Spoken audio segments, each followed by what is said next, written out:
নমস্কার বন্ধুরা, বন্ধুরা ক্রিয়েশন চ্যানেলে আপনাদের অনেক অনেক স্বাগত জানাই। আশা করছি আপনারা খুব ভালো আছেন এবং আমিও খুব ভালো আছি।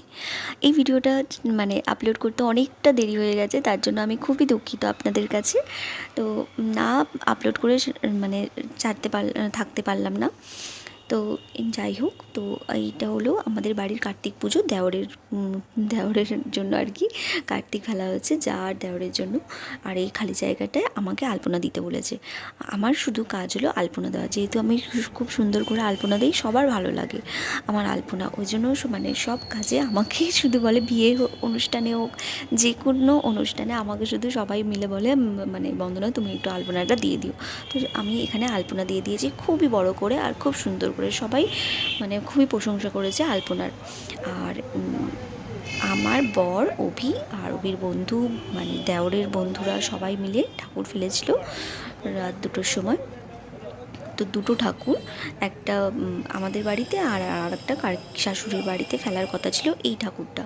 তো ওনারা পুজো করেনি, ওনারা ফিরিয়ে দিয়েছিলেন।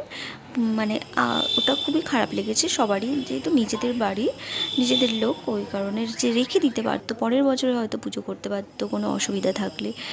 ফিরিয়ে দেওয়াটা ওনাদের উচিত হয়নি, সেটা সবারই খারাপ লেগেছে।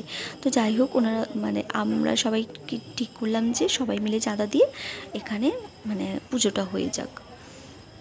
তো এখানে পুজো শেষ হয়েছে প্রায় 10টার সময়। আমি আর ওই জয়ন্তী বলে ও একটা যা হয়, তো দুজনে মিলে পুজোর জোগাড়ে ছিলাম। 10টা পর্যন্ত জোগাড় করে ফল বিতরণ করে, এই যে দেখছেন দোকানের ধারে একদম রাস্তার সামনে পুজোটা করা হয়েছে। এরপর চলে এসেছি বাড়িতে বলেছিল ব্রাহ্মণ ঠাকুর ওই 10টার সময় আসবেন। তো হোমের জন্য এখানে বেলপাতা বাছাই করে রাখছি। আর ওদিকে কাকি শাশুড়ি আর একটা কাকি শাশুড়ি, আমার এখানে জ্ঞাতি গোষ্ঠী অনেক। কোনো একটা বিয়েবাড়ি যদি হয় তো আপনাদের দেখাবো যে আমরা কত বড় ফ্যামিলি, আমি কত বড় ফ্যামিলিতে চলে এসেছি। তো আমার ভিডিও যদি আপনাদের ভালো লাগে তাহলে আমার চ্যানেলটি প্লিজ সাবস্ক্রাইব করবেন এবং লাইক কমেন্ট করে জানাবেন আমার ভিডিও আপনাদের কেমন লেগেছে। এরপর শিউলি আর বুড়োদা পুজোতে বসে গেছে, আর তারপরে আমরা খেতে বসেছি প্রায় সবার শেষে।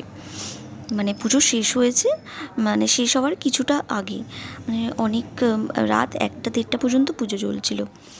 তো চন্টিকে আগে খাইয়ে দিয়েছিলাম। আর খাবার মেনুতে ছিল কচুরি, পনির আর ছোলার ডাল, আলুর দম, ফ্রায়েড রাইস, চাটনি, পাঁপড়, রসগোল্লা। এই ছিল খাবার মেনু। আবার দেখা হবে আপনাদের সাথে নেক্সট ভিডিওতে। ভালো থাকবেন, সুস্থ থাকবেন।